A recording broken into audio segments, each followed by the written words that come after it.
Welcome to the State of Education with Melvin Adams. We're glad to have you join us. And today we have a very special guest, Nina Rees. Nina Rees is the President and Chief Executive Officer of the National Alliance for Public Charter Schools, the leading national nonprofit organization committed to advancing the charter school movement. She is responsible for setting the strategic vision of the organization, fundraising, and working with her senior team to foster a climate in which charter schools can grow and have a positive impact on the academic achievement of all students. Rees has over 20 years of experience in Washington, D.C., most recently as Senior Vice President for Strategic Initiatives for Knowledge Universe, a leading global education company with investments in early childhood education, before and after school programs, and online instruction. Prior to her tenure at Knowledge Universe, she served as the first Deputy Undersecretary for Innovation and Improvements at the U.S. Department of Education. In this capacity, she oversaw the administration of 28 grant programs, supporting 1,300 projects, and was responsible for spearheading innovative federal programs and policies such as school choice, charter schools, alternative routes to teacher certification, and school leadership.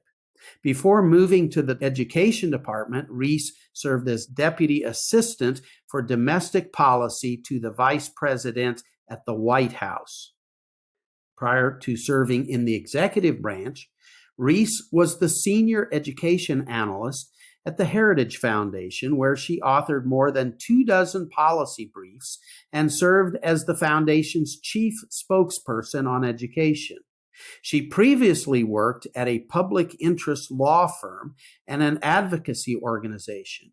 She began her career in Washington, D.C. on Capitol Hill, where she worked for then Congressman Porter Goss, a Republican from Florida, in 1991.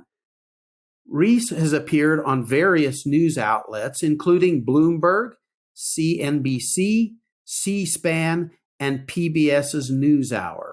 Her articles and opinions have been published in the New York Times, the Wall Street Journal, and the Washington Post. Rees serves on the board of directors of the PIE Network, the advisory committee of the Program on Education Policy and Governance at Harvard University's John F. Kennedy School of Government, and the advisory boards of Honored and National Association of Chartered School Authorizers. She is the Pahara Aspen Fellow and a member of the Aspen Global Leadership Network. She lives in McLean, Virginia, with her husband and daughter. So, Nina, so good to have you with us today. Thank you for having me. All right, so we're going to just jump right in here with a few questions and have a conversation.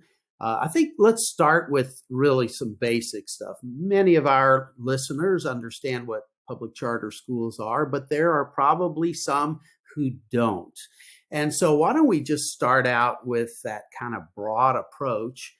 When we say public charter school, what in the world are we talking about? That's a great question. In fact, most of the polls done on charter schools demonstrate that the vast majority of the public still don't know what they are. Charter schools are public schools. We have charter school laws in 45 states, and they are as public as they come in terms of adhering to state standards and accountability systems, but they are schools of choice, so no one is forced to send their kids to a charter school, and they're accountable through a governing structure that's handled by an authorizer. So depending on your state law, that authorizer can either be a school district, it could be the state education agency, it could be a university or a nonprofit. In that sense, it kind of combines the best of both worlds in terms of being fully public, but also accountable to the needs of families and to an authorizer that's ultimately charged with making sure that the school is raising student achievement. So I heard you use the word accountability, and you use that in conjunction with public schools, and so that's something that a lot of people don't usually put together. Uh, and so, what do you mean by accountability for public charter schools? Well, they are accountable to the parents who send their kids to these schools. If a charter school cannot attract enough families, they won't be able to operate because their per pupil allocation depends on having students in seats. But they're also accountable to an authorizer. So Hmm. they have to be fiscally responsible to a public entity.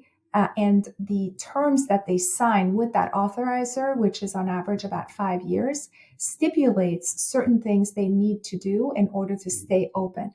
So if for any reason they're not meeting the terms of their agreement, and academic achievement is one of them, that authorizer can also close them. So they are Hmm. accountable to the public through the authorizer, but most of all, they're accountable to families because their existence depends on having students in their schools.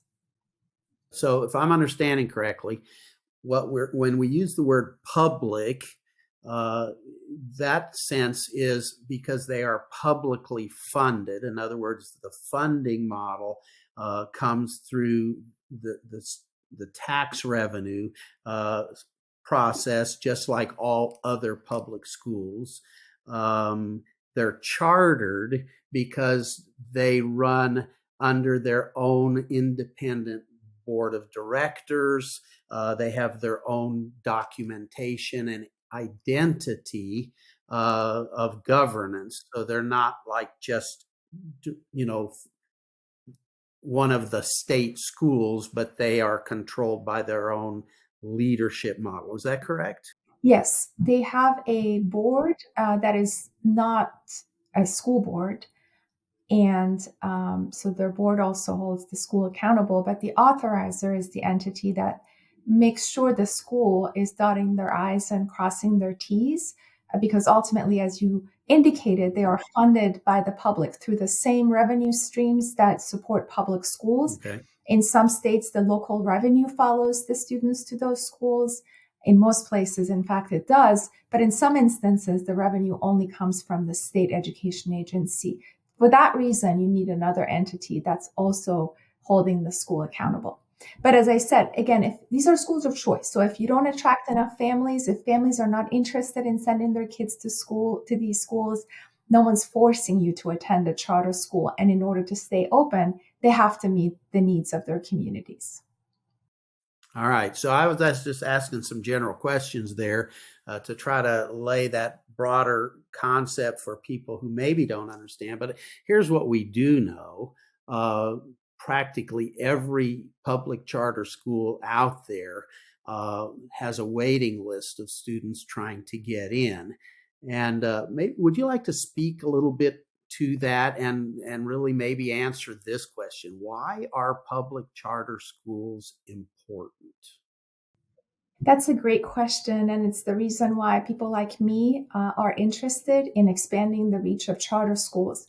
And we have 3.7 million students in charter schools right now. A poll that we did this summer indicated that over 80% of the population in this nationally representative sample of people who were polled would support sending kids to a charter school, even if they themselves did not want to send their own kid to that school. So, from a public opinion strategy standpoint, people want charter schools. The more they have them in their community, the more they want them.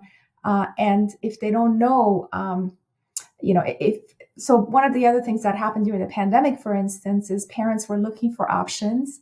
We saw 240,000 families enroll their kids in charter schools, while 1.3 million left the traditional system. So, in those communities where charters existed, where they had room, they were the school of choice. The reason they're attractive is very simple. They are schools of choice that fit the needs of the community at a time when more and more individuals are starting to realize that the assigned school, their district assigned school, may or may not be a right fit for their kids. If you're an affluent family or able to move to another district with strong public schools, you usually do that. You make choice by voting with your feet. But if you're low income, unfortunately, in this country, you're relegated to a school that you're assigned to. And that is what charter schools are intended to address, making sure that low income families also have access to higher quality options within their neighborhood, not by having to bus and go in far distances. And certainly because they're free, people can send their kids to these great schools. The track record of charter schools has been extremely positive. Every study done about charter schools demonstrate that the students, especially low-income students, minority students, and students with disabilities and English learners, do better in charter schools compared to the neighboring schools. There is some evidence that some of our networks are better able to send students to and through college. The voting patterns of the students who end up attending these charter schools also improves in a sense that they become more engaged in civic duty and our democratic system.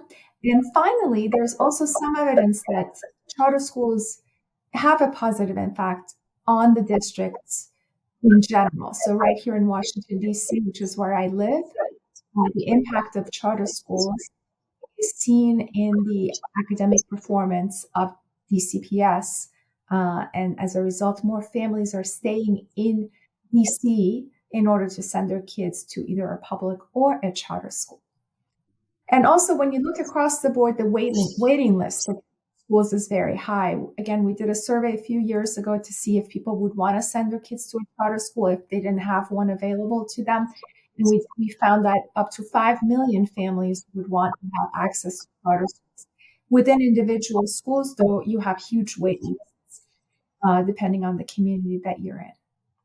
So oftentimes, you think public school and then you think public charter school.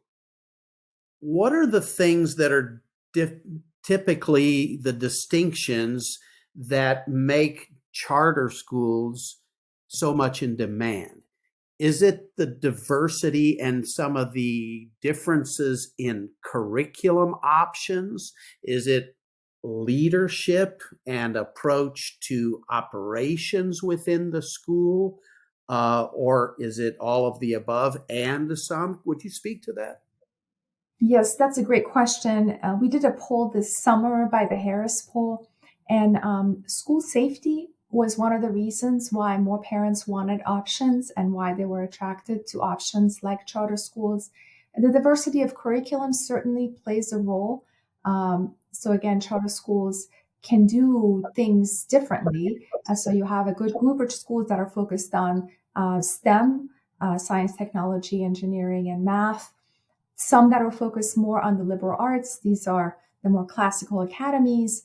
And then you also have some that are just focused on students who are at risk of dropping out or have already dropped out, adult learners. So depending again on the community that they're in, again, remember, because they're schools of choice, they have to attract students to them so they can fit the needs of the community after doing an assessment of what the community needs. They're not one size fits all solutions that can work in any community that you go into. The other thing that's really important to note with any school is the quality of the teaching staff. Again, the teachers who teach in charter schools have more autonomy to decide how to create their curriculum. The management of the school can expand the school day and the school year and offer differentiated pay to those teachers. So in that sense, the quality of the teaching staff as well as the autonomy that they get matters a great deal in attracting families to them. Their class sizes and the size of the school in general also tends to be smaller, which allows for more individualization. So families feel a part of that school and its governance more so than they would feel in some of our district schools that are unfortunately too large and where you can't come up with a more customized approach to education. I think you made a statement to the effect that, because these are schools that have to attract, they are choice schools, and choice, in other words, people have to choose them. They don't just automatically get all the kids in the neighborhood. Parents have to decide, I want my children in that school. And so I assume then with that, that the leadership of the school is much more engaged in uh, responding to and engaging, working with parents to reach their goals for what they want for their students. Would you say that's an important element of most public charter schools? Oh, absolutely. That is one of the key secret ingredients. Well, let's kind of switch a little. We've been talking about some of the distinctions of public schools and some of the reasons why parents like them or are attracted to them or might be attracted to them. But then there are those who also oppose public charter schools, and there are some common objections to those. What are the things that you hear most often? I've got a list of some here, but talk to us a little bit. Where's the opposition coming to public charter schools, and what are the cases that they're making?